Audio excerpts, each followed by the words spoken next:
Yeah.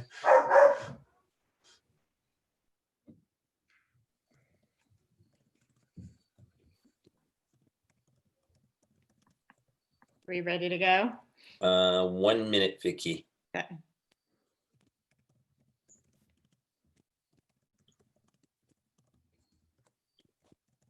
Okay, we're live now. Um, 1 minute.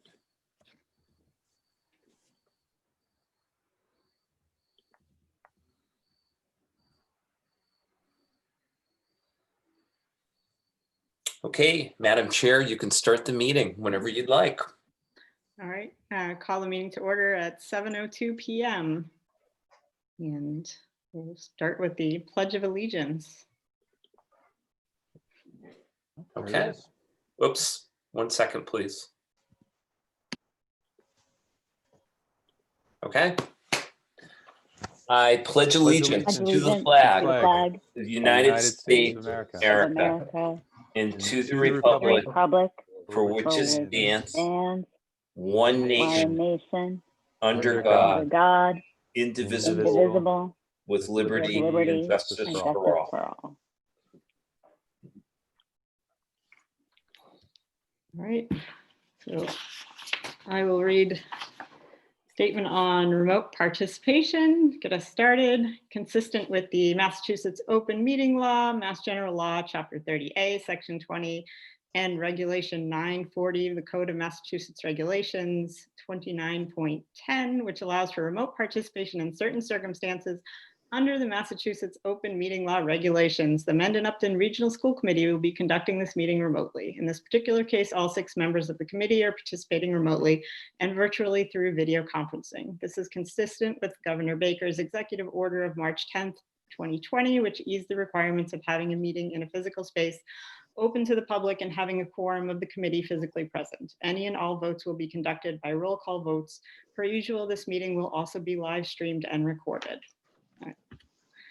And with that, I ask for a motion to approve the agenda.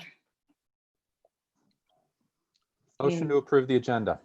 Okay, actually, I think we also, I think I'm going to make a motion to amend the agenda to include the revised policy JLCB, inoculations of students, to be included in the subcommittee updates and for approval there. Second. All in favor by roll call? Sean Nicholson, aye. Lee Martin, aye. Bill Desutter, aye. Carrie Lawrence, aye. Dorothy Scally, aye. Vicky Ludwigson, aye. Motion carries unanimously. Next up, approval of the open session minutes of August 10th, 2020. Motion to approve the open session minutes of August 10th, 2020. Second. Roll call vote, right? Yes, sorry. Sean Nicholson, aye. Lee Martin, aye. Bill Desutter, aye. Carrie Lawrence, aye. Dorothy Scally, aye. Vicky Ludwigson, aye.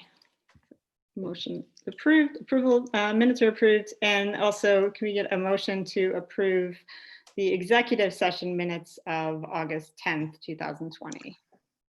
Vicky, we need to approve the agenda as amended. We made the amendment, but we didn't approve the agenda outright. So I move that we approve the agenda as amended. Second. Thank you. Sean Another Nicholson, roll aye. call vote on that. Sean Nicholson, aye. Lee Martin, aye. Bill Desutter, aye. Carrie Lawrence, aye. Dorothy Scally, aye. Vicky Ludwigson, aye. Thank you, Lee. No problem.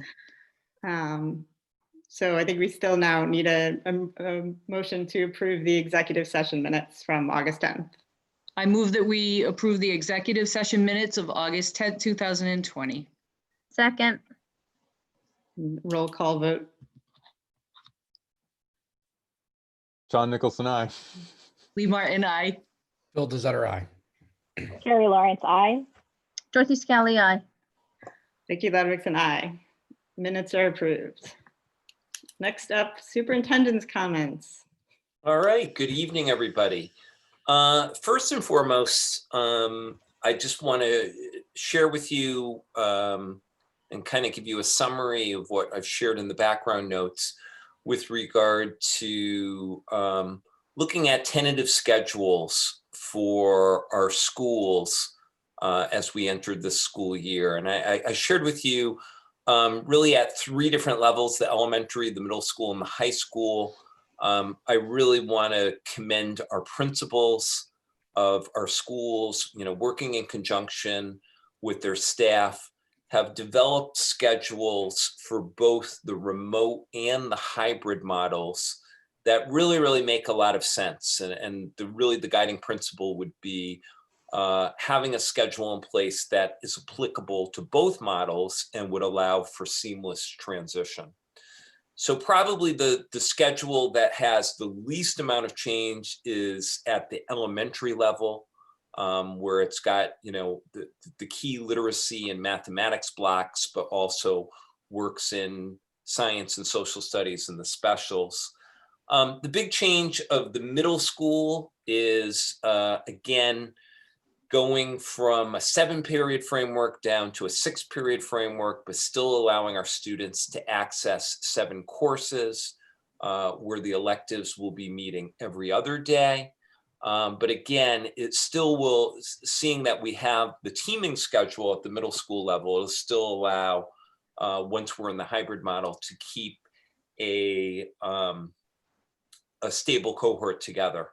Probably the biggest change that has been undertaken has been at Nipmuc, where they've kind of gone back to the future to a block schedule, but a 4x4 semesterized block schedule. And again, the prevailing mindset is to diminish the number of transitions that happen during the course of a day and to keep kids together for longer periods of time. As I note in the background notes, there's going to be some challenges involved with that, particularly in looking at things like AP courses and so on. But I think John and Marianne have had a really thoughtful approach in how they're, opting for something with that really makes the most out of this challenge. I've gotten a lot of emails and some messages regarding, particularly at the elementary level, when we will know more about things like teacher assignments and so on. Again, Jan and Wendy have been working very hard on this, and they anticipate either tomorrow or Wednesday morning at the latest of getting out to parents who their child's homeroom teacher is. At the middle school and high school, they have shared the general schedule. However, it is going to take a little bit of time to run the schedule and ensure that students are appropriately scheduled. I do want to note as well that generally speaking, again, with the idea of the hybrid model, we will divide our district by last name into cohort 1 and cohort 2. Generally speaking, last names beginning with the letters A through K are going to be in cohort 1, and L through Z will be cohort 2. That's not necessarily, again, going to be a hard and fast rule, because we're very cognizant that we have some households where siblings and step siblings under the same roof might have different last names. And again, the guiding principle is to keep families together. But realize, again, the A through K and L through Z is our kind of general guideline. However, there will be some adjustments to that, or has been adjustments to that, because again, our guiding principle is first and foremost keeping families together, but then also ensuring that we have relative equal sizes in our classes when we transition to the hybrid model. Another piece that I think is important to share at this time, and we will continue to report out on this, and we're going to continue to refine our plans. But based upon the mid-August surveys that we sent out to families, at present time, we've got about 269 students whose parents have indicated that they would like the remote-only option, what we're referring to as standalone remote option. And I put in the background notes how that breaks down. It's 49 students at Clough, 59 at Memorial, 94 at Misco, and 67 at Nipmuc. So kind of the interesting piece is that this is a value that could go up, it could go down. This value represents approximately about a 70% response rate from all families after getting a couple emails. I've had some families reach out and say, you know, is this the final? And we anticipate during the month of September, probably the later part of September, we will resurvey, and we'll particularly follow up with those 269, the families of those 269 students, to really ask for a firm commitment. And by a firm commitment, we're talking about at the elementary level, at least the first trimester in the standalone remote option, and at Misco and Nipmuc for at least the first semester. And I say that because it's critically important that, you know, in balancing the class sizes and in balancing the cohorts, we can't have a situation where students in the standalone remote option will be migrating back into schools and therefore disrupting that balance. And again, in a typical classroom, we're probably maxing out around 12 to 13 desks due to the social distancing. So that's a part that's still in play.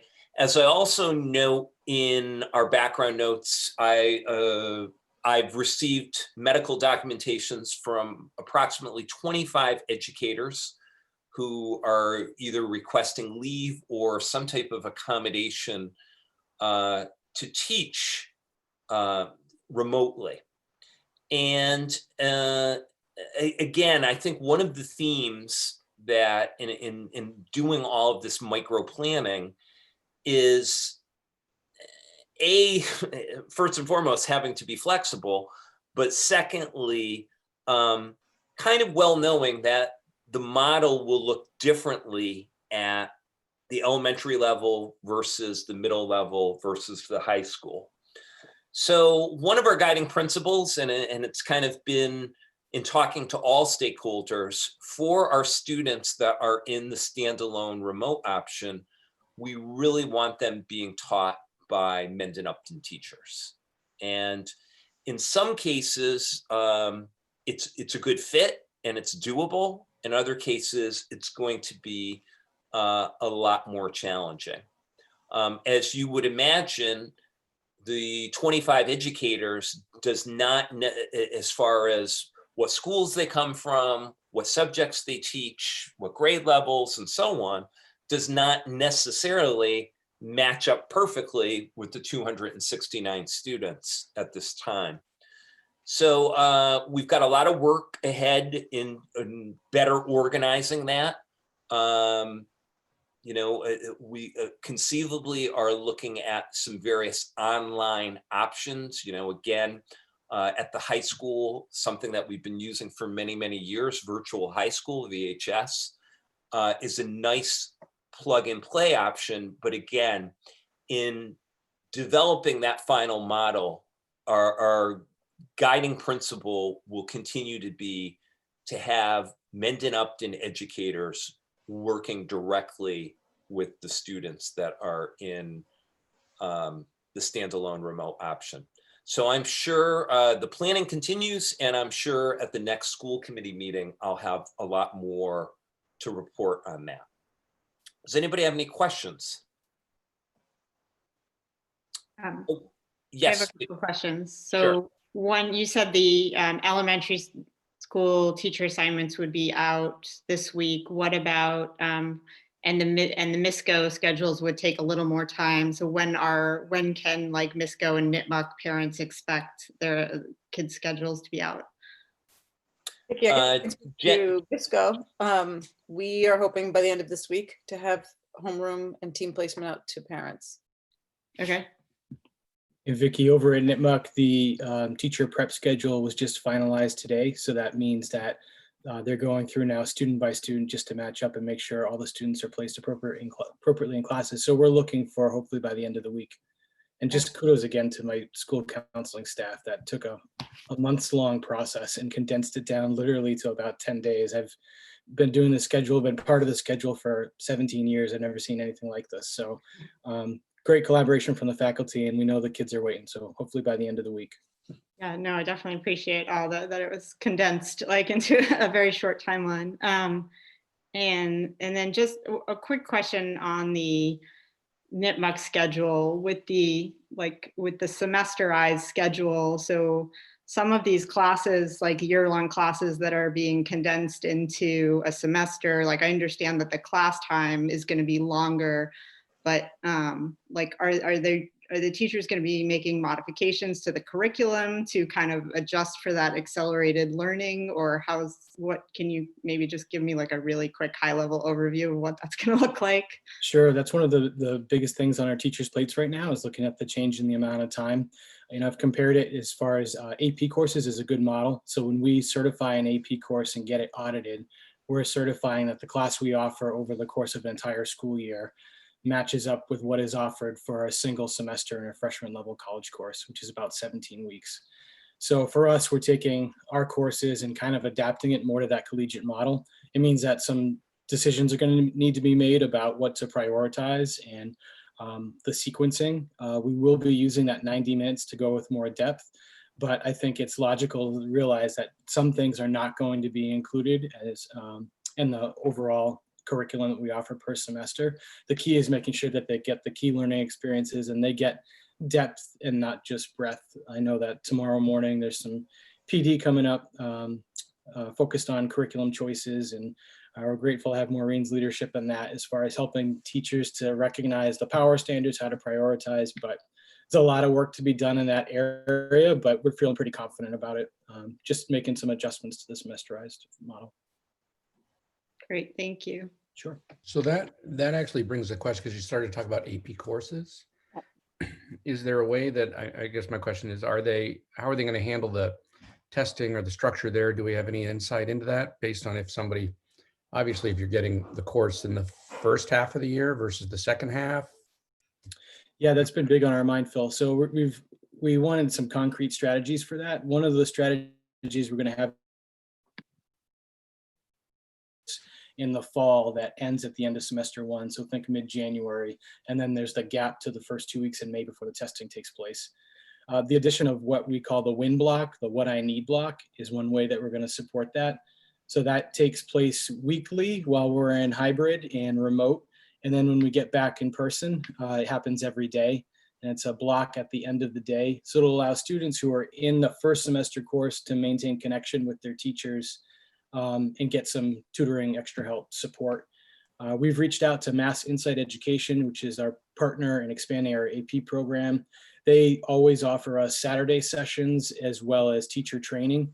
A lot of schools have gone to this 4x4 model. And so when I reached out, I'm looking for some extra support, not only with the Saturday sessions, but supplemental help they can give us in order to make sure our kids stay connected to the material.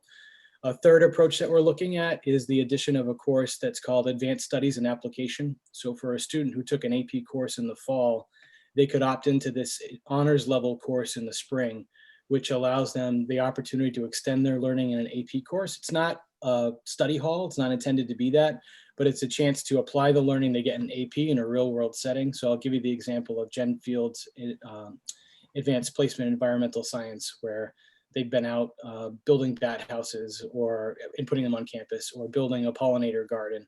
They take the concepts and they put them to use in a real and meaningful way. Those kids will have a portfolio of learning that lines up with the portrait of a learner and allows them to extend the curriculum work. So that's 3 approaches. The 4th one is we're going to lean on those schools that have long used the 4x4 model. We've put out some all calls to our colleagues across the state. There are a lot of schools that use this 4x4 regardless of the health crisis we're in. And they've got some established strategies that we're going to have in place.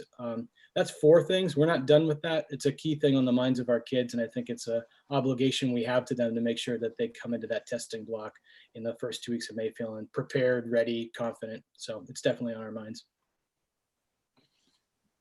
There's a question I had about the 4x4 arrangement. Sounds like it sounds very interesting, and I'm hopeful that it works out this year. I'm very supportive of it.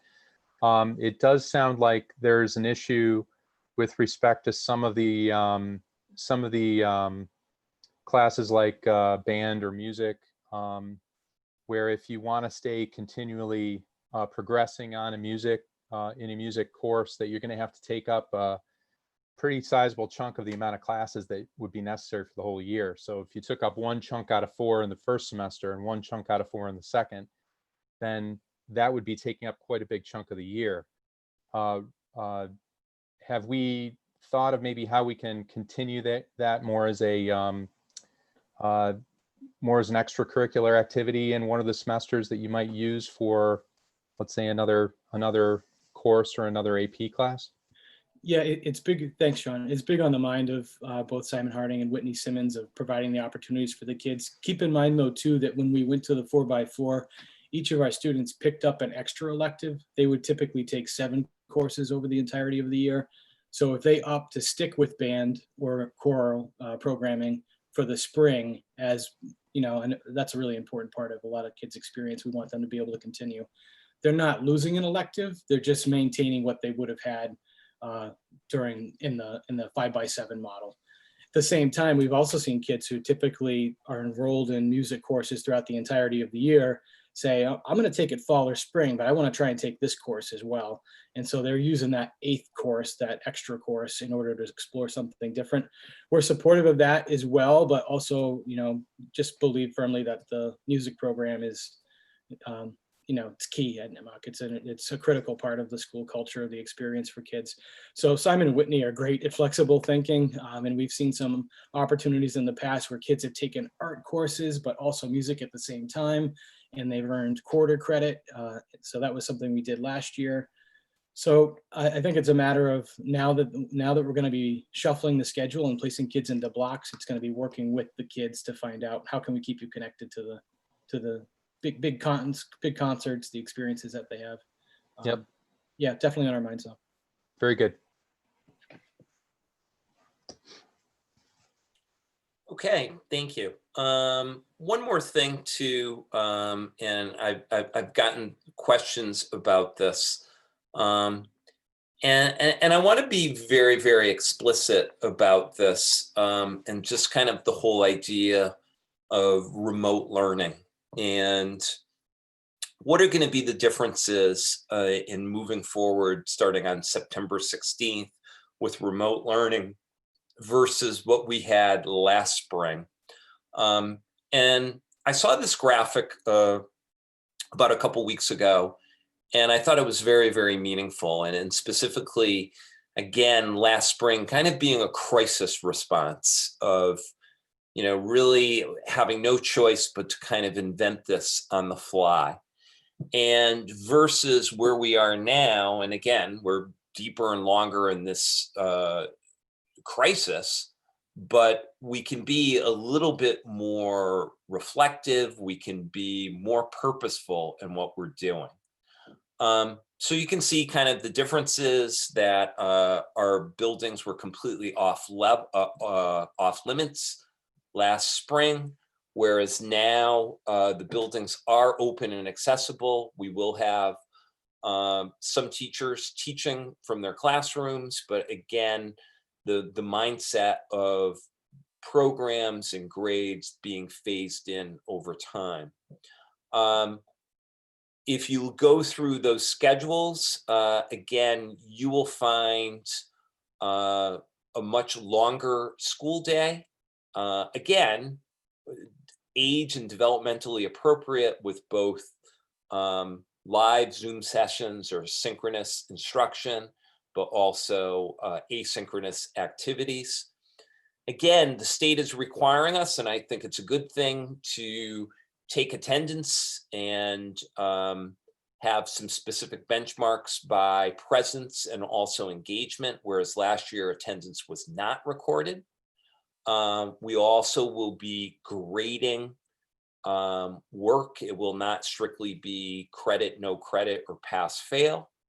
And as John alluded to, we're spending a considerable amount of these 10 days starting today with very purposeful professional development, that a lot of it is around blended learning and kind of giving additional tools in the toolbox, so to speak, to create high quality remote lessons.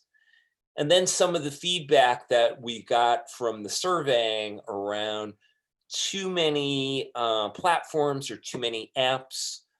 We will have across the district one communication app, which is known as Remind, which enables all of our staff to either text or email or direct app communication with their families. And then also kind of narrowing it down just to 2 learning management platforms, Google Classroom at the secondary level, and Seesaw, strictly Seesaw at the elementary level. So again, I don't think anybody realistically is doing cartwheels about remote learning, and I know at times it can be very stressful, but I think you will see fairly dramatic differences this fall versus what we had to put in place for last spring. Any questions on that? And then last but not least, you have in your packet the most current FY21 year to date. Jay, do you have anything specifically that you want to highlight in that? No, it's pretty hard to tell a lot from that because the budget that's in there is a sort of a placeholder. It's not the final budget because we still don't have a state budget. But what it does show you is the expenditures year to date so far. There has not been a ton of ordering. Typically in the summer, we send lots of purchase orders. It's been a lot less this summer, mostly because I think we're not really sure if we're ordering for remote or in-person learning. So, you know, people have been a little more cautious about what they're doing based on the scenario. So it's picking up a little bit, but other than that, no, everything is in pretty good shape as far as that goes so far, but we just started. So, I mean, I won't even give you a snow and ice report yet because we're not there. Okay, and that's my report. Right. So next up, we have a subcommittee updates. Update from the policy subcommittee. Okay, thank you. So in response to the current climate, the policy subcommittee found it fitting to add 2 new policies and to revise an existing policy. So I'll go through each of them and just summarize what was done. The 2 new policies are EBCFA, one regarding face coverings, and the remote learning policy, which is IHBHE. All 3 of these policies should have been in your packet, so hopefully everybody's reviewed them. So EBCFA covers a fairly comprehensive overview of how face coverings will be used in the school district, and provides exceptions when warranted. So to keep people safe, it's as I said, it's fairly comprehensive, 2 pages long, and it you know, it is written for when we get back into the school environment, you know, whether hybrid or entirely face-to-face. So that is a new one. We also have IHBHE, which is the remote learning policy, which discusses under what circumstances we'll go to remote learning, how the remote learning plan will be designed and implemented, and also what the superintendent's responsibilities are surrounding that remote learning plan. So these are two new policies that, obviously we never really considered that we'd have to have in the policy manual, but at this point we have a gap and we need to address that. The third and final policy that we'll look at tonight is policy JLCB, which is a revision. So this is on inoculations of students. And we basically added the influenza requirement that Massachusetts general law and the Department of Public Health recommended recently. So it's an existing policy about what vaccinations are needed and adds the influenza to that. And again, exceptions are spelled out within that policy, related to what the law allows us to excuse, okay? So due to the time-sensitive nature of these policies and, the upcoming, very quickly, school year, we do, on the policy subcommittee, recommend that we approve all three policies tonight so we can have them, codified. Does anyone have questions on any of the three?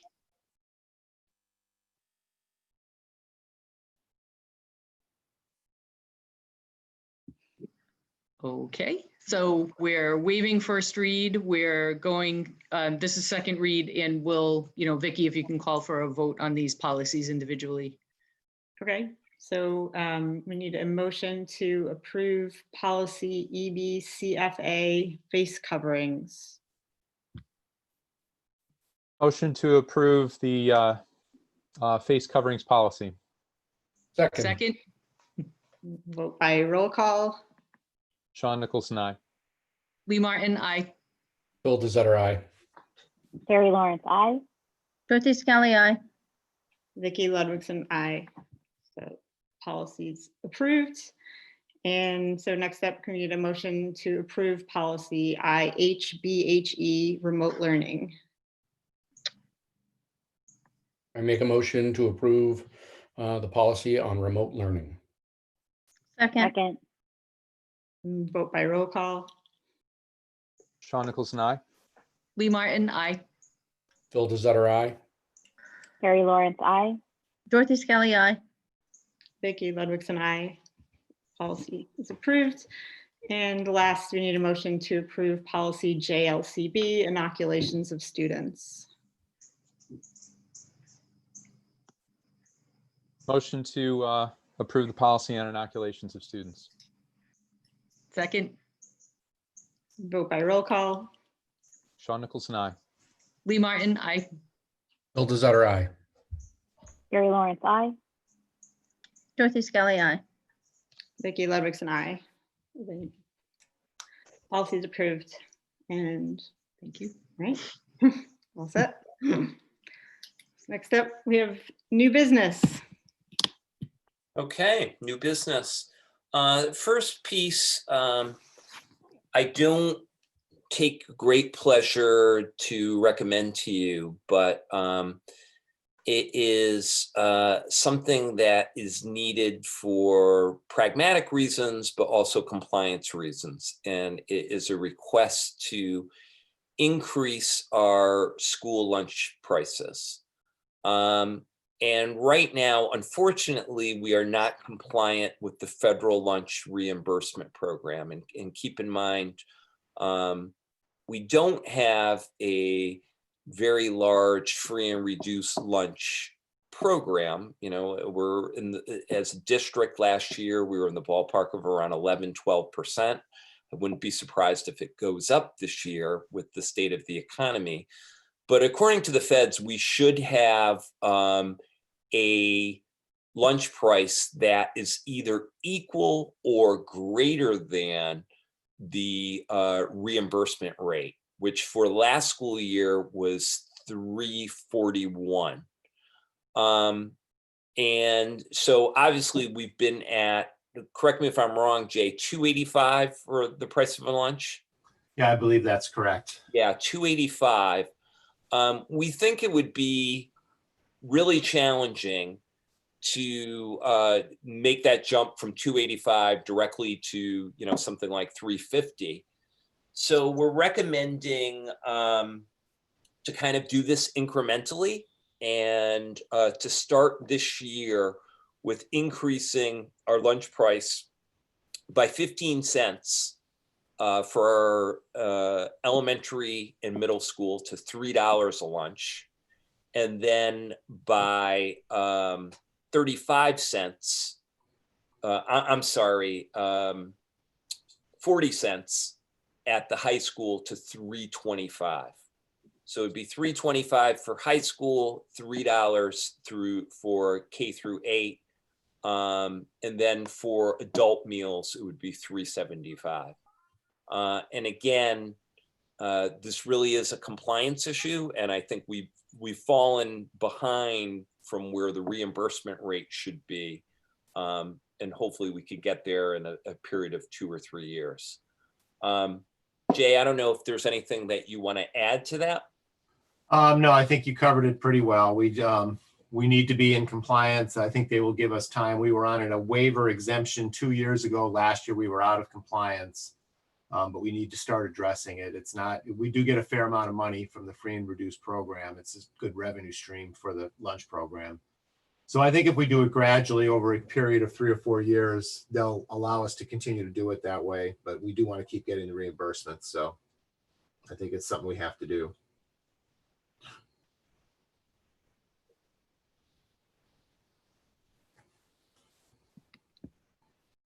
Okay, so we need a formal motion and vote to approve this change, correct?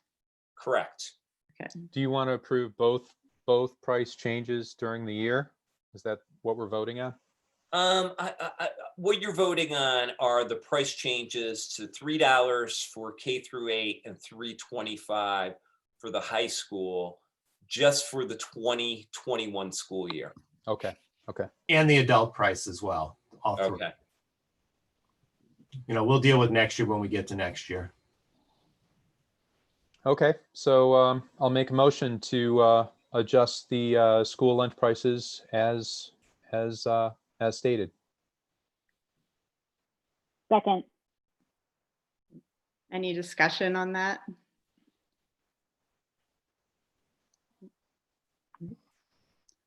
We vote by roll call. Sean Nicholson, aye. Lee Martin, aye. Phil Desutter, aye. Carrie Lawrence, aye. Dorothy Scully, aye. Vicky Ludwigson, aye. The motion carries unanimously.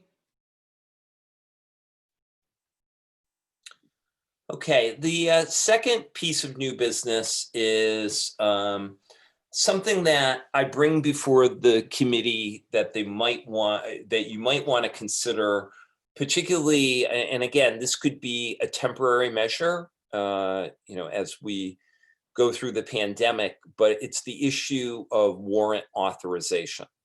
As you know, per our district policy, the warrants are always printed and all 6 of you sign off when you are physically present at the meetings. It turns out under 2016's municipal modernization law, you can designate one person on this committee to sign all of the warrants, as opposed to having all 6 of you sign off on them, or at least a quorum of you signing off. And as you know, seeing that we've been doing all of these meetings remotely since the month of March, sometimes, and again, timely processing of the warrants sometimes can be a bit of a challenge. So if you were to designate one of your members, and not to pick on Sean, but I would probably recommend Sean be the designated member, seeing that he is the assistant treasurer. One person could authorize all of the warrants with the proviso that a short report would be given at the following school committee meeting, just kind of with a brief overview of what those warrants were and what they were authorized. some boards of selectmen and some school committees have voted to approve this warrant authorization process, again, on a temporary basis during the pandemic, but it would be a tool that you would have at your disposal just to authorize warrants kind of in a more efficient manner.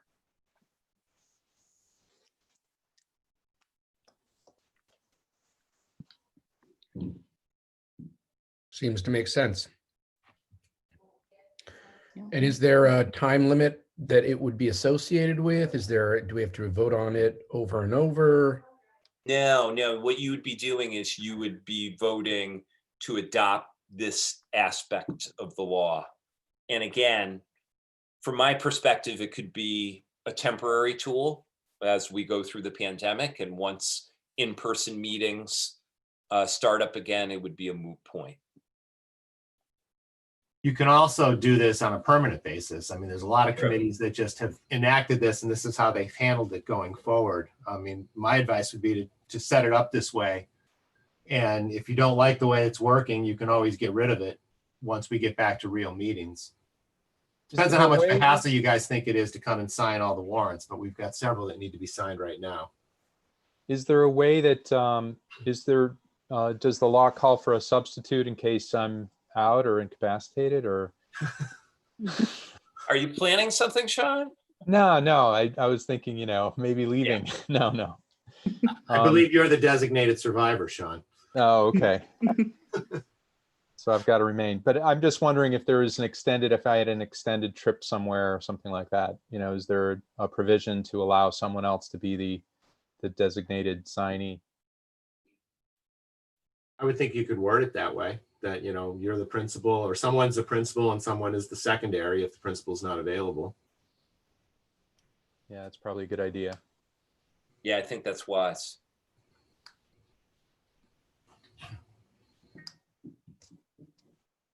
All right, so I'll make a motion. Make a motion to adopt a provision for having one person be the signee for all of the warrants that we have during the school year, with the provision that we have a substitute when necessary. Do you want to designate like the assistant treasurer and have the chair be the backup, just to keep it continuous? You know what I mean? Not tie it to one specific Chair person being the backup is a great idea. To make it specific. Is that acceptable? I think that's a wise approach to go with the title rather than Sean Nicholson, Vicky Ludwigson. Yes. Yeah, since it sort of falls under the assistant treasurer, kind of their domain.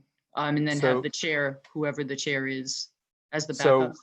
So let me revise the motion then, if that's a good idea. Yeah. So I'll make a motion to have the assistant treasurer be the signee for all the warrants during the school year, and have the backup signee be the chairman for the school year.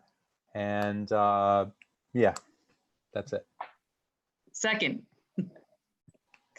Any further discussion on that? All right, vote by roll call. Sean Nicholson, aye. Lee Martin, aye. Bill Desutter, aye. Carrie Lawrence, aye. Dorothy Scally, aye. Vicky Ludwigson, aye. The motion carries unanimously. Okay, and I believe our third order of business very significantly is kind of taking a look at the MIAA plan for interscholastic sports for this coming academic year.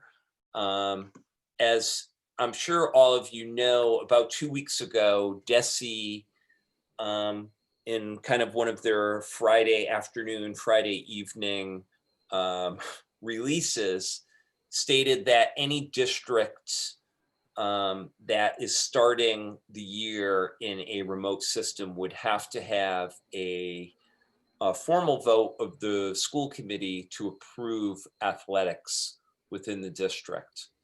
So I'm absolutely delighted that Chris Schmidt is here this evening. Chris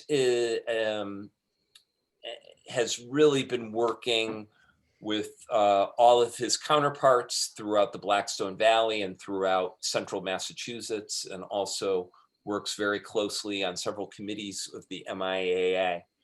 And in my opinion, has been super thoughtful in the approach to have a balanced, coherent season for all of our student athletes, with health and safety being really at the forefront of everything that we're doing. So Chris, I'd like to turn it over to you and kind of share with the committee and with everybody who's watching what the game plan is and how that fits in with the structure that the MIAA has put forward. Sure. First of all, thanks, Joe, and hi, everyone. It's good to see everyone. I feel like as quickly as this came on, it's great to be able to talk about having high school sports when it felt like for a long time all we talked about was not having them.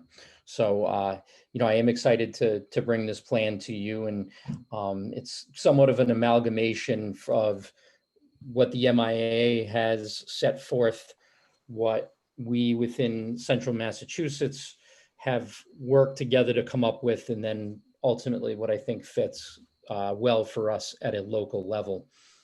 So I'm just going to share my screen real quickly here to and Bless you.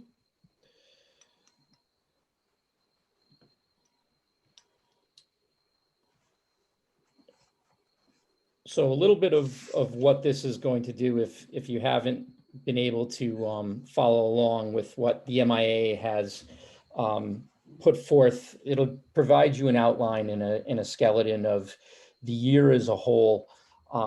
What I would share with you is that really this plan is a year-long plan, but ultimately it's going to have to be looked at and tweaked season to season, because as I know you're all aware, what works today may not work tomorrow, may not work 2 months from now. So what the MIA did was worked with DESE, with the governor's office and the EEA to devise a 4-season plan that fell within the EEA guidelines. The EEA has been, from the governor's office, has been the one that has overseen youth sports, recreational sports, and now is working in conjunction with, both DESE and the MIAA. So it's a little unique this year to have a 4th season. As I'm sure you all realize, we have 3 seasons typically.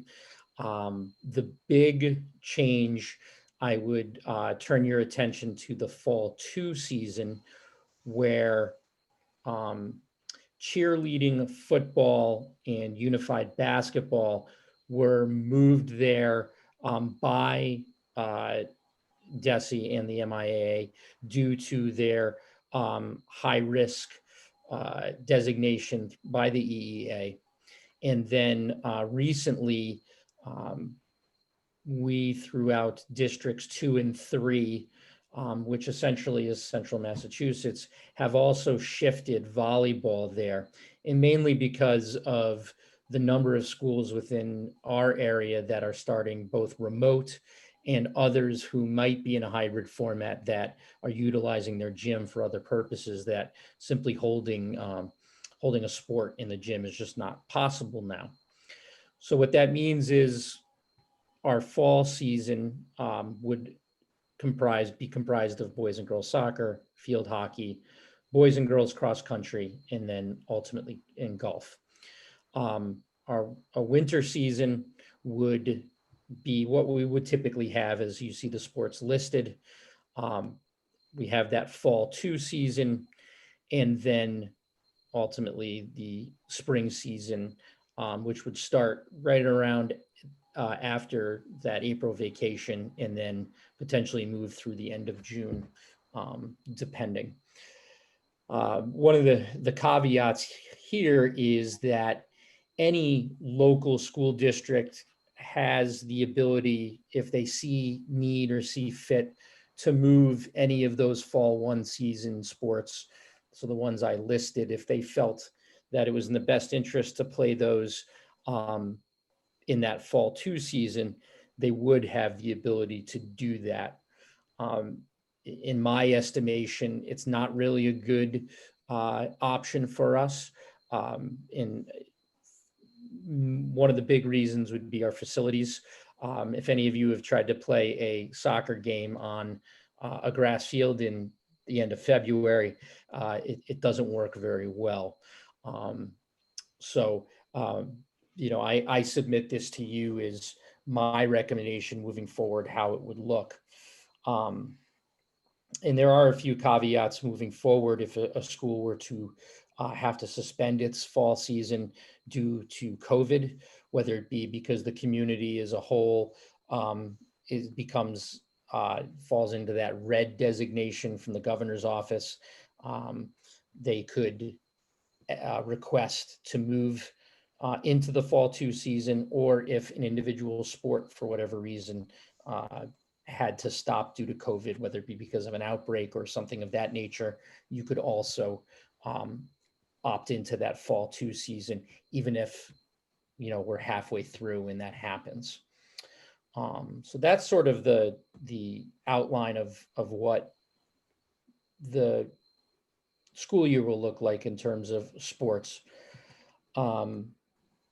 Just additional, all moderate and low risk fall sports will be modified by the state sport committees to meet the governor and EEA recommended competitive levels. That guidance came out last Friday. There was certainly a windfall with regards to soccer and field hockey with some significant changes, which certainly in soccer align with what they've been doing at the youth and club levels over the summer. And then field hockey also felt some similar changes. And really that's because of the nature of the physicality of the sports at the high school level. There was a change needed in those sports in order to meet EEA guidelines. There were small changes with regards to cross country and golf. On the cross country side, specifically staggering races, things of that nature, but no fundamental changes to either sport like soccer and field hockey saw. Another big change that we saw this year is that an athlete may actually participate in all 4 seasons. So, if let's say a soccer player wanted to play football or girls volleyball in that second fall season, they would now be allowed to do so in a normal year because they are competing sports within the same season. That would not be able to happen. Lastly, the physical rules have held. In order to participate in a high school or middle school sport, you do need to have a physical that is less than 13 months old. There was a lot of desire from, I think, local levels to change that. However, the DPH held strong with that 13-month designation. So athletes will need to have a physical in order to participate as they normally would. Another big change ultimately is going to come in what we're calling our geographic pods. And because we felt as athletic directors throughout central Massachusetts, while we typically work within our leagues, with regards to some of the larger leagues, the Southern Worcester County League, the Midland Wachusett, the Colonial Athletic being the 3 biggest, they are pretty spread out in terms of geography. So we talked as a group about, would it make sense and be in the best interest of our student athletes to look at things geographically this year rather than simply we're in the Dual Valley conference, for instance. So therefore we must play dual valley teams. So what we're in the process of doing, and this is sort of in flux at the moment because we are awaiting schools that make that decision and move to fall two, but creating geographic pods where, as Nipmuc, for instance, we have another high school across the street, albeit that they are in a separate league of ours. It would make sense in this state to play a team like that from a transportation sense and just from general logistics. So we are looking at creating these pods throughout Central Mass. Like I said, it's a work in progress because it's somewhat of a moving target, but that's kind of where we would be looking to play in sort of a geographically local area. We're probably talking at the most 15 miles, but in some cases, most of it's within 10 miles potentially. Also, at least for the fall season, we typically, most sports will play an 18-game season. The season would be pared back to a 10 to 12 game shorter season. Excuse me, sorry. Just some, as I said, pros and cons. Geographic proximity makes a lot of sense with regards to transportation. In this model, because at least in the fall, the MIA has canceled the state tournament, it could be possible to have a playoff system within our small pods, something to provide our student athletes. Also, schools would limit competitions to probably 1 to 2 per week, and which would limit exposure and could facilitate contact tracing if we needed. On the opposite side, you may lose traditional rivalries. I don't see it happening to us per se, but throughout the central Massachusetts region, that could happen to some schools. We wouldn't play outside the pod, so we would be limited. League championships, for the most part, would be negated for the year. As I said, there's no MIA postseason tournament this fall. They'll take that on a season by season basis. And the other aspect that we really looked at this from a safety standpoint for our student athletes. So we did not take into consideration competitive balance. I would tell you that within our area, that's not really as much of a concern as it would be in some other areas, but throughout central Massachusetts and some of the pods that could pop up.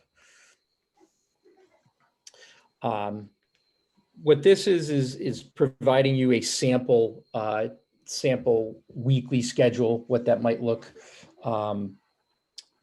So for instance, typically in a normal fall, our teams, especially at the varsity level, are pretty much practicing playing at about a 6 days a week cycle.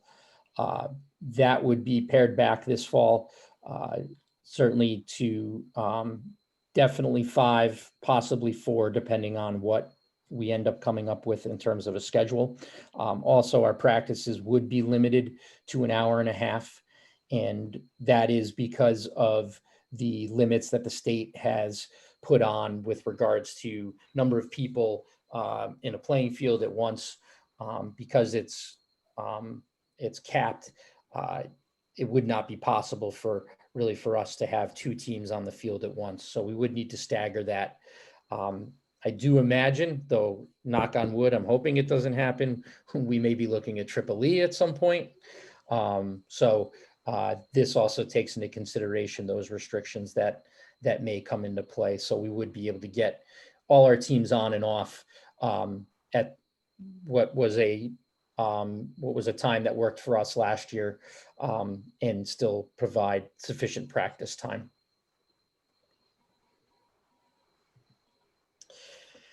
Just highlighting some of the local safety measures that we would take here at Nipmuc at Misco Hill is that, you know, where obviously it's going to be safety first and that extra precautions are going to need to be taken. We'll have to abide and follow DEA, DPH, and local and MIA guidelines. Teams will be provided with to maintain a safe environment, masks, hand sanitizer, wipes, things of that nature, though we would encourage and ask that, you know, students have their own PPE, but that we would have it in case, because we are working with high school and middle school age students, and therefore we know they forget things. You know, we would go into further, you know, students would need to have their own water bottles. There wouldn't be any shared sources, no big coolers. That really students are going to have to be individually minded, I guess, when it comes to this type of thing, that what is theirs and not others. Maintaining social distance at all times, and in some cases, even more. If you look through the MIA guidelines, which came out, you know, you'll see that in just about all cases, athletes are required to wear masks now within the playing surface. Initially, it was just on the bench, but now they've extended that to inside the lines as well. So that's going to be an adjustment for our athletes. Certainly, while we're in a full remote learning setting, indoor access at the high school would be eliminated, which means that kids would not have access to the locker rooms, would not have access to the trainer's room. That would be limited to athletic staff only. Our handful of coaches that coach in the fall, myself, our athletic trainer who is with us in a somewhat regular basis come fall time.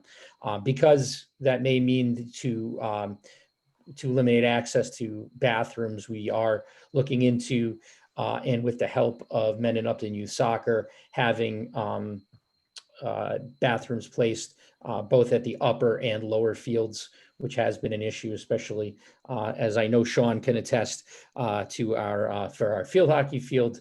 So we would have some bathrooms close to there. In addition, our coaches and staff would and have begun additional training around COVID and safety procedures as well. One of the big changes and really going to be for our families is the limitations on spectators. The governor in the EEA guidelines currently state that there can be no more than 50 spectators at a game. That does not include players, officials, coaches, game personnel, such and such. That is, you know, those people sitting in the stands. Because of that, if you think of in a typical game, you know, on average, most of our, you know, larger teams from that standpoint do have, you know, upwards of 23, 24 kids per team. You have to assume the other school as well. So what we're working at the regional level in Central Mass is creating lanyards that would be given to all member schools of our Central Mass Athletic Directors Association. And those lanyards would then be given to kids. Right now, while the guidelines are limited to 50, each athlete would be given a lanyard to be given to a family member. You know, our hopes it would be someone that is living in the same household. And that family member can then come and attend a game. They'd have to have that lanyard visible. So myself or a game administrator would be able to see it. Additionally, all spectators are going to have to be masked and maintain a 6-foot distance, which at our front field is, you know, certainly doable. At our lower field, which is predominantly our JV, and then our field hockey field is a little bit more of a challenge, especially looking at the layout of it. So we would look at, you know, logistically how we would do that, but certainly think it can be done. If the governor's office were to increase, let's say to 100 people, which that's where the level was at up until about a week or two ago. That student would be given an extra pass, so they now have 2 passes. So both parents would be, or 2 family members would be able to attend the game. We are discouraging, or we would discourage, I should say, unfortunately, other students, and mainly because we want to be able to let those family members there. And we would be asking, our families and our student athletes, if obviously, people that might be more susceptible to COVID or have some pre-existing conditions, probably not the best person to have attend, and that, they use judgment with regards to that. Transportation, another hot button issue, and certainly because of our limitations with 25 people per bus, and that would include the coach. So basically what we're talking about in most cases, we're talking about 1 bus per team, whereas in the past, we are typically sending 2 teams on a bus. We're looking at different ways to be able to, have, let's say, our girls soccer team and girls JV soccer team both go away. I've been in touch with Telstone, who is our bus provider, about could we do shuttling to mitigate any issues we might have. And I think with, once again, going back to that geographic pod, that would allow us to be able to do that. So I do think with some creative scheduling that we'll be able to manage the transportation, whereas I think if you'd asked me, maybe 3 to 4 weeks ago, I wasn't sure if that was the case. I know when we were working with the committee on the return to school, that was a big concern. But I think we've got that managed now. And as always, if parents feel that they want to transport their student athlete, that's not an issue. And in some cases, I know for a lot of parents, it makes a lot of sense to do that. So, like I said, I think from a transportation standpoint, I feel it's something that we can do effectively and safely. Fees, I'm proposing that our fees maintain at last year's level, as it seems that we are level funded for this year. So you see those fees in front of you. The loan exception is the proposed $25 raise in golf fee. And one of the reasons I'm proposing that is we are arranging a deal with a Red Farm golf course, which is actually in Upton. It's a small par 3 course, but they would allow us on their course the days that we can't get onto our home course, which is Shining Rock, which is something we haven't been able to provide in the past. Well, we've been able to work out a deal with them. So it gives our kids some extra time that our golf team normally hasn't had in the past, which I'm pretty happy about. And just finally, just what the future kind of looks like. If you approved us moving forward with sports for 2021, we would get fall registration open by tomorrow. I'd be working on a screencast and followed by a town hall with our families and athletes about sort of what I'm talking about tonight. Some a little bit more specificity, but hopefully explaining what sports are going to look like this year and how they will look different. At the end of the week, we're expecting schools to have made the decision if they're moving to fall 2, which then allows us to begin to construct a schedule in those geographic pods. Hopefully that'll be released next week. In which case we'll start our Zoom meetings with our coaches, athletes, and families. September 18th, ideally, is our first day of fall 1 practices, and then October 2nd would be our first day of competition, and with the exception of golf, which does not have the 14-day practice period. For them, it's only 7, so they would start on the 25th. A lot to digest. I'm sure there are questions, so I'd be happy to answer any that you might have at this time. So Chris, you were talking about the pods being local communities. Does that bridge over outside of Worcester County, or is that just within Worcester County? No, just within Worcester County. It was pretty evident that in what I would describe as Eastern Massachusetts, which we kind of are the dividing line, those schools seem to be more working within their leagues. And it's historically what I would say, Sean, is that in Central Mass, we have a tendency to work more as a region, whereas in Eastern Mass, it's a little bit more locally done at league levels. So all of our bordering towns of Eastern Mass, Hopkinton, Milford, Bellingham, for instance, they've all decided to work within the leagues alone. Do you have any information back from the other towns of, who will be participating in what sports, and if any have backed out of any sports? Or Good question. So nothing confirmed yet, to be honest, that would be around us. In talking within the schools within our league, the Dual Valley, the overwhelming majority are fall one definites, it seems. The lone exception is Sutton, which, and I say exception, right now they are a red district.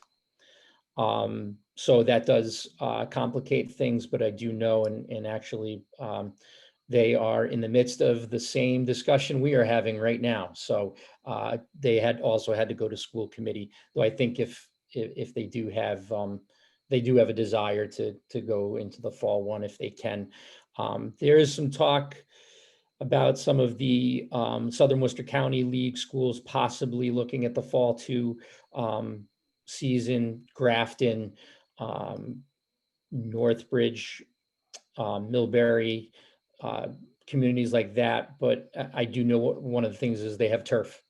And having turf does provide a little bit more flexibility, though we'll see come February 22nd. But so they are having those discussions and would need to submit that by the end of the week. that's it's gratifying to see you came up with a detailed plan and the transportation's figured out. That's pretty cool. Yeah, no, I appreciate that. Thank you. No, I'm happy that, we were able to work it out. And, Telstone has been great. And I've been in discussions with them about how can we make this work. So, I think one of the nice things I will say about our league, about our area, is it's really been an all hands on and looking at what we feel is for the best for the kids. And, it's going to look different, but I do think, our goal was to get them out on the fields and hopefully the courts and the ice eventually. So it's been a very collaborative approach at looking at this. Chris, have you gotten any feedback from some of the summer leagues that have played in terms of, just for those of us who may have some concerns about risk and exposure for these kids, how that worked out with the summer league? Very fair. I have, I can only give you anecdotal evidence only because I have not received any feedback of any issues specifically where there have been any breakouts or anything like that. I have heard none of that. Those people that I've spoken to, both in our community, and I would share with you my own community as my own kids have participated on a very small scale.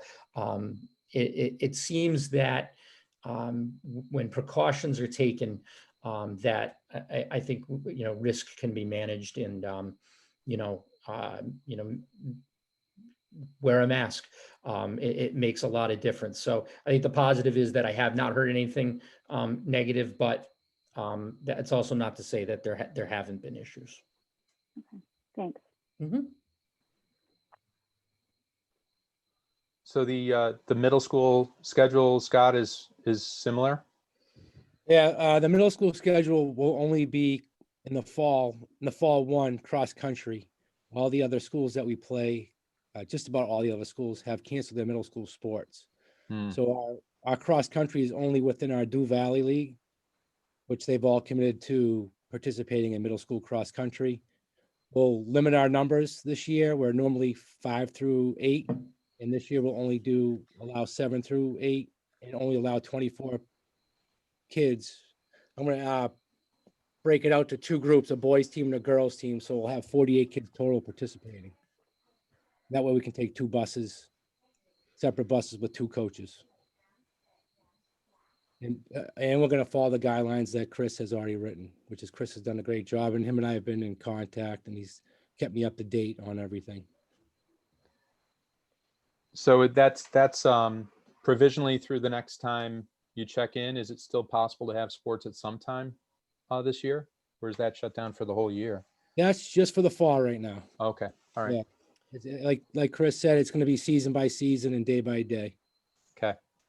And is middle school looking at a fall 2 season? Fall 2 only for volleyball, if other schools have volleyball available. Yeah, volleyball. Okay. So I think one of the challenges for Scott, Phil, is that the MIA doesn't really dictate anything as far as middle school sports go. Middle school sports are often simply left up to local decision making. Logically, they follow the guidelines that are set forth at the high school. So it's, they've always traditionally done what the high school has done, but it's, there's, if you talk about minimal guidelines at the high school level, well, there's less at the middle school level. So it is more locally governed. Yeah, I totally get that, understand that. I had a slightly different question, which is, I saw one of the regulations that the MIA put out there is that they're going to actually allow off-season sport training. So in the past, you haven't had that. So I guess how does that weave itself into all of this? So that's a very good question. And so the MIA traditionally has had a rule 40 that has not allowed off-season training through coaches. So high school coaches working with their teams outside of the season has never been allowed.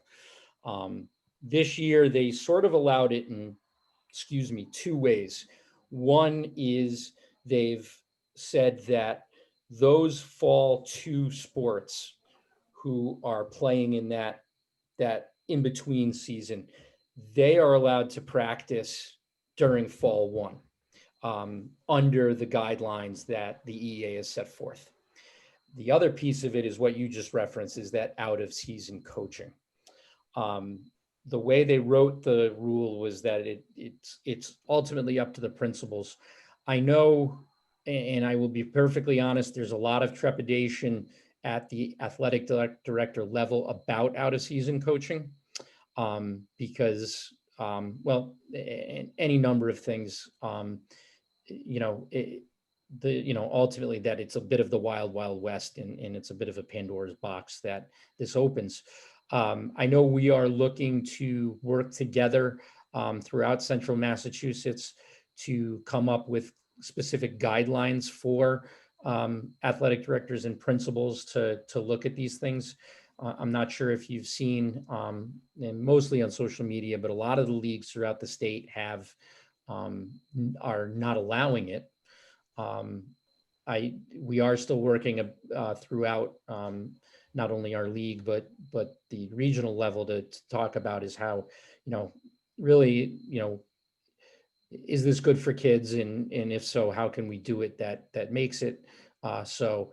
And ultimately too, how do we run these things while still trying to run a season and making sure that everything is safe, which I think for me is one of the biggest challenges, to run all of these sports and ensuring that everyone is safe, and then adding in off-season practices and fall 2 practices is a lot to manage. So we're looking at,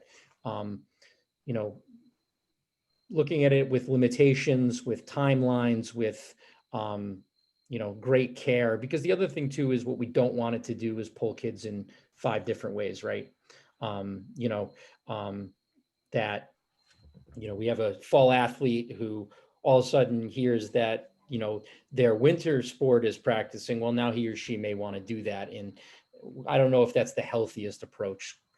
So we are looking at this right now, and we're trying to get the fall off the ground first, to be perfectly honest, as we tackle that issue as well. No, appreciate that. I know that's a pretty complex item, especially as you start to weave in it. And I think understanding, like, I'll call it off-season training plans or kind of coaching plans, I think would be important based on the different sports Yes. that are out there. Because the other part that really comes in is kind of my other question that I had is, how are we going to govern access, you know, to the school, locker rooms, weight room, gym, things like that while we're in remote learning? Because I think most people are going to say, wait a minute, you're in remote learning, so why are you bringing kids into the school? Which we're not. While we are remote, the school will not be in use. So the locker rooms won't be in use. The gymnasium won't be. The weight room won't be. We won't have people in the building. Right.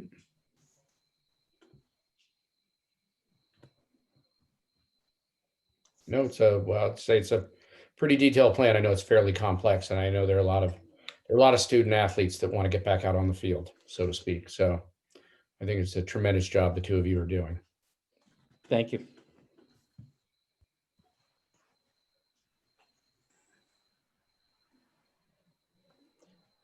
Any other questions?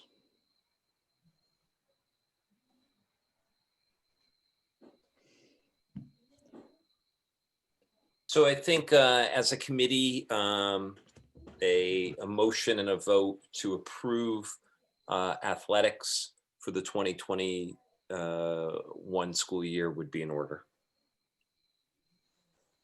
I'd like to make a motion to approve the athletic plan for the 2021 school year. Second.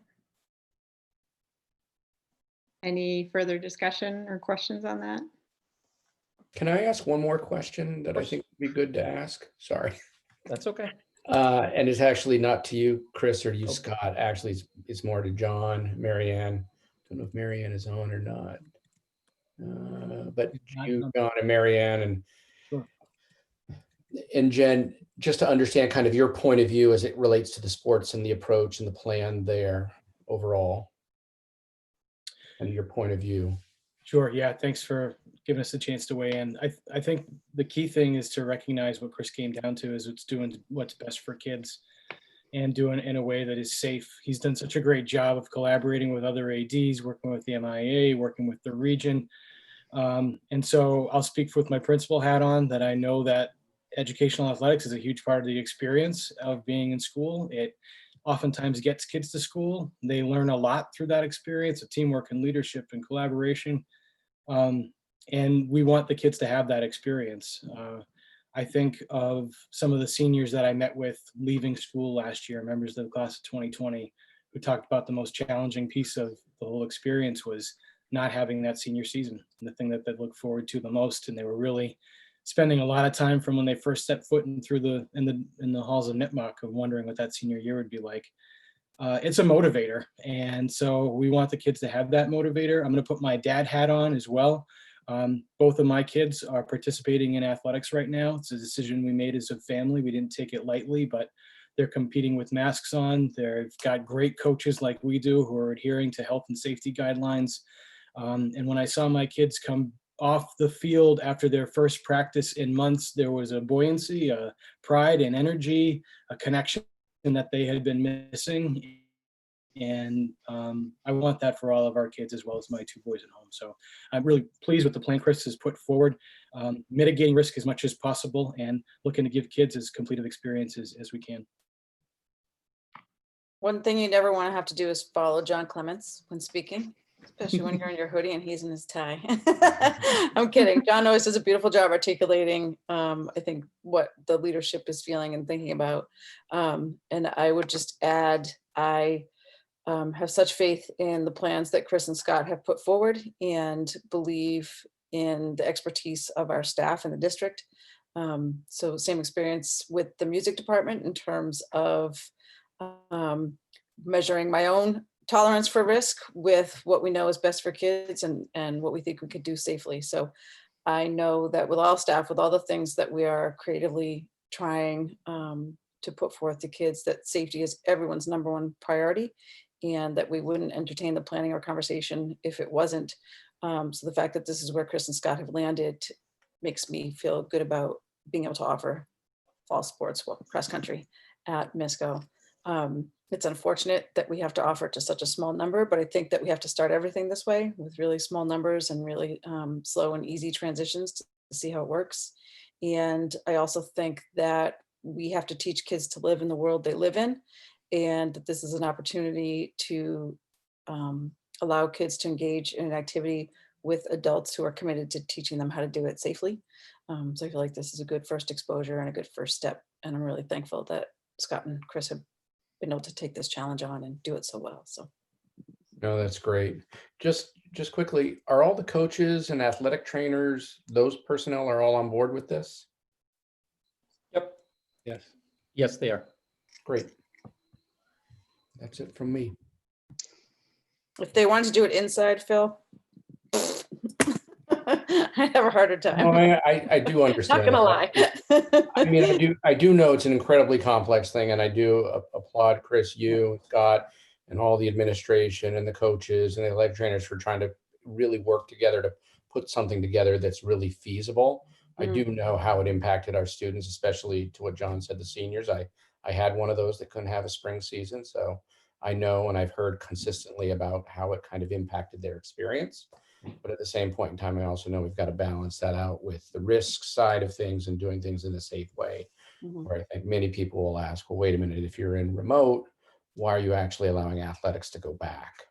Which I think, is kind of, it's a little bit of apples and oranges, because the reality is we're, one of the big driving reasons we're also in remote right now is also about making sure our staff and our facilities are prepared appropriately, which is really, I think, the way you're managing it too, from an athletic perspective. So.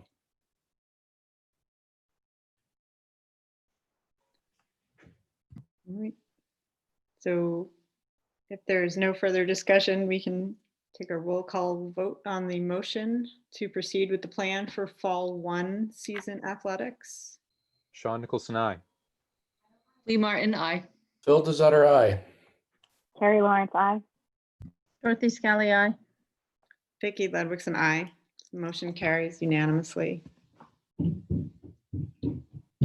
right. Thank you, everyone. Thank you. Thank you. Thank you very much. Thanks. Great. So moving on to community comments. I know we have a few questions over on YouTube. Far-ranging audience. So there was one question, it's not really something that we've discussed tonight, but there's a question about kindergarten Spanish immersion class not being offered full remote option. Yeah, that's actually a very good question, because to my knowledge, I believe we have 3 families who've indicated that they want their incoming kindergartners that are slated to be in the Spanish immersion program to be fully remote. And, it comes down to, again, this is about options. And, this is a situation where, as I described during my report, we're struggling to kind of make all these, I always describe this as a 1,000-piece puzzle to try to come up with viable solutions. And keeping our kids with Mendon-Upton teachers, it's just not viable to have a dedicated Spanish immersion teacher specifically for kindergarten. And I think the really unique piece is, again, as kindergartners, this is their first exposure to the language. So it's just unfortunate that it's not viable, but in this particular situation, it's just not a viable option. And that seems to really be So it looks like there's a follow-up question. Is that the same for all SI classes? So I'm interpreting that to mean, does that mean that no SI student can be? No, it actually isn't, for the simple reason that, other SI classes, I've gotten 2 or 3 emails from parents that have wondered, they've used the phraseology, is my student going to lose his or her spot? And my answer is no, in the sense that your student already has some exposure to the language. It has some exposure to basic grammar, basic patterns of the language, and so on. So I think we're looking for some creative solutions where perhaps the core academic programming will be English, but we'll be able to supplement some Spanish through the use of our Spanish language assistants. And as I reported, I believe during the last meeting, we have 2 on loan from Spain, which will be coming to us very soon, that'll be able to work with those students remotely. So, I think the kindergarten situation is unique, seeing that those students have 0 foundation in Spanish. And also, we will be looking to get our kindergarten students in person sooner rather than later. They are amongst our first priorities. So it's a little bit of an apples and oranges situation. There's a question on the policy regarding the flu vaccine and the exceptions. I believe there are exceptions for religious purposes, or if there's like a health risk. So are we going to be able to get more information out to parents, or when, I guess, do we expect to get more information out to parents about the new requirements? Yeah, I would imagine once we get up and running with students, we will have something to send out to our parents. It will have, the specific regulation that's been passed. My understanding, and correct me if I'm wrong, Lee, the 2 exceptions are for either religious reasons or some type of medical certification that it's not appropriate for the child to have the flu vaccine. Correct. Written statement from a doctor that immunization would not be in the best interest of the child, and medical, contrary to religious beliefs of student or parent. So that is correct. And again, it just says a quick 30-second background, and I realize that there is controversy with this law being passed by the legislature. The mindset behind doing this is to kind of, as we enter the flu and cold season and some of the predictions of about a second severe spike of COVID-19, of getting all of our kids vaccinated to kind of reduce the number of potential options in making a diagnosis should a child become sick. So that is the strategy that the state has decided to move forward with.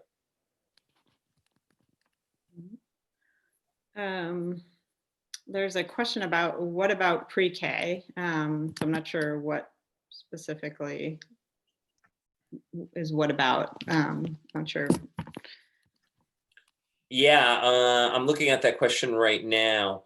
It is really one of our game plan is to have those students back sooner rather than later. And part of the game plan would be those are amongst, starting with our students that receive special services. They will be coming on board first, and then the peer students. But our game plan would be to get our pre-K students back for in-person instruction much sooner rather than later. And there's another question about when you say kindergarten will go back sooner, does that mean you plan to phase into hybrid by grade. I'm guessing that means like, I mean, hybrid, our plan is for everyone to start. Time, Yes, and that's then- it. But then That's in exactly person, it. potentially we would be phasing in by the lower grades, correct? Correct. Yeah. Exactly. And is there any remote for pre-K? No, for all intents and purposes, there will not be. It does not make sense for 3 and 4-year-olds. And another SI question, will there be a meeting for SI parents to just kind of distinguish between what's Yeah, happening? our game plan is to do first a communication with SI parents to have kind of an FAQ sheet. I know our program co-coordinators, Olga Grau and Olivia Hendricks, are putting together something then. And then we will, after that FAQ sheet is out, we will follow it up with a meeting. All right.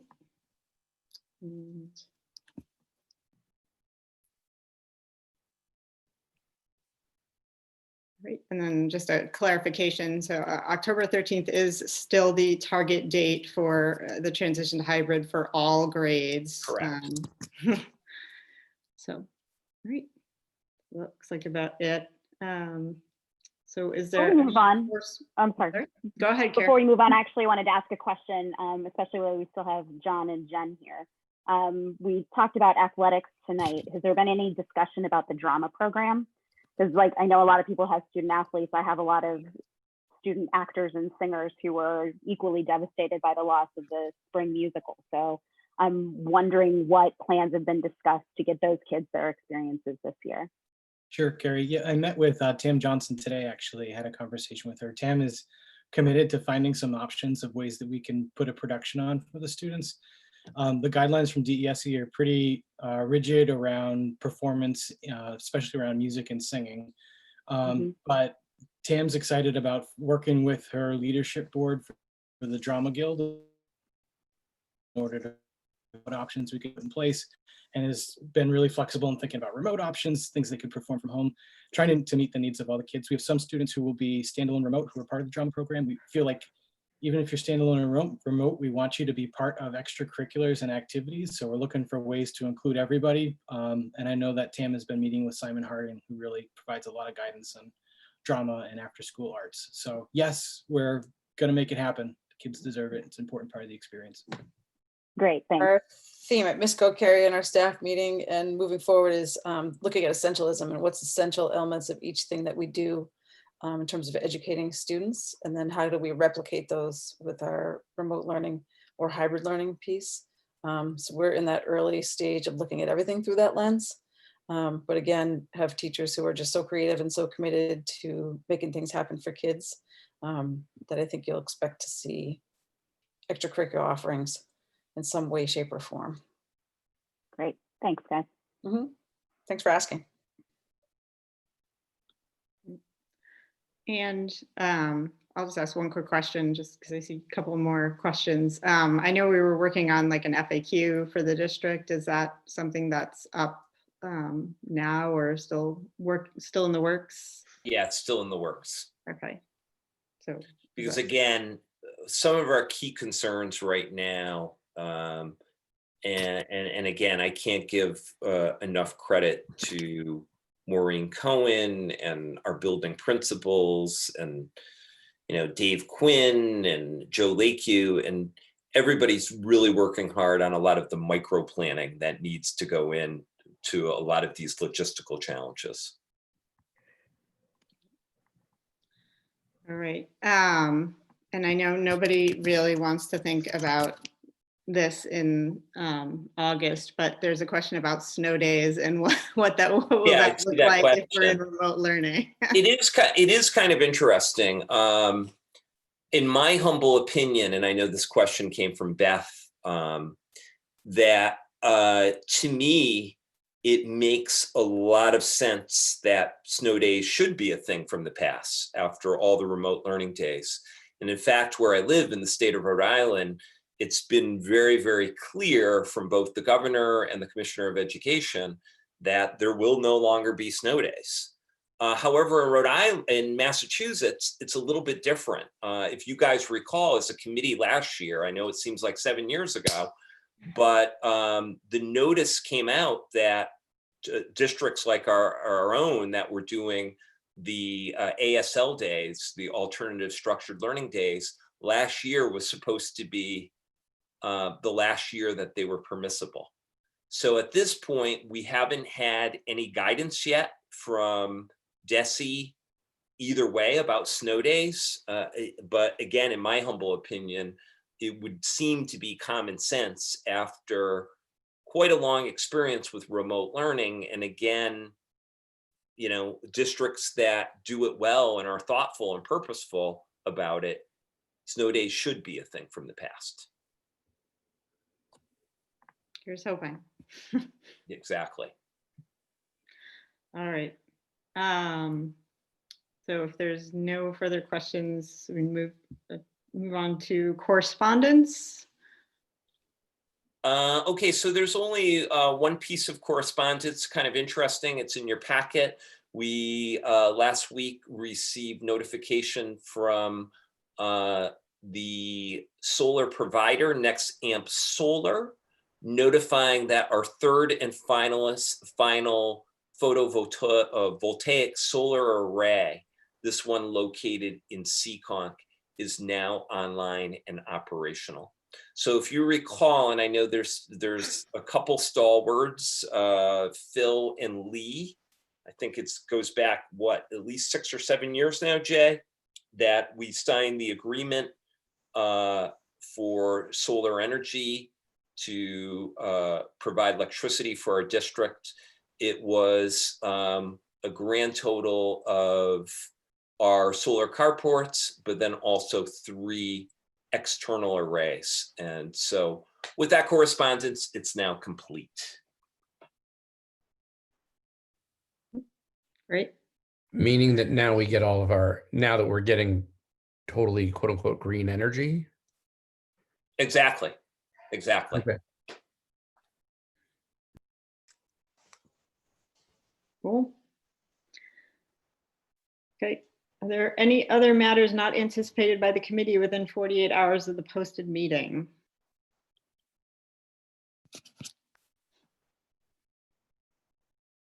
Seeing none, move on to future agenda items. The fiscal year 20 financial closeout will be on September 14th.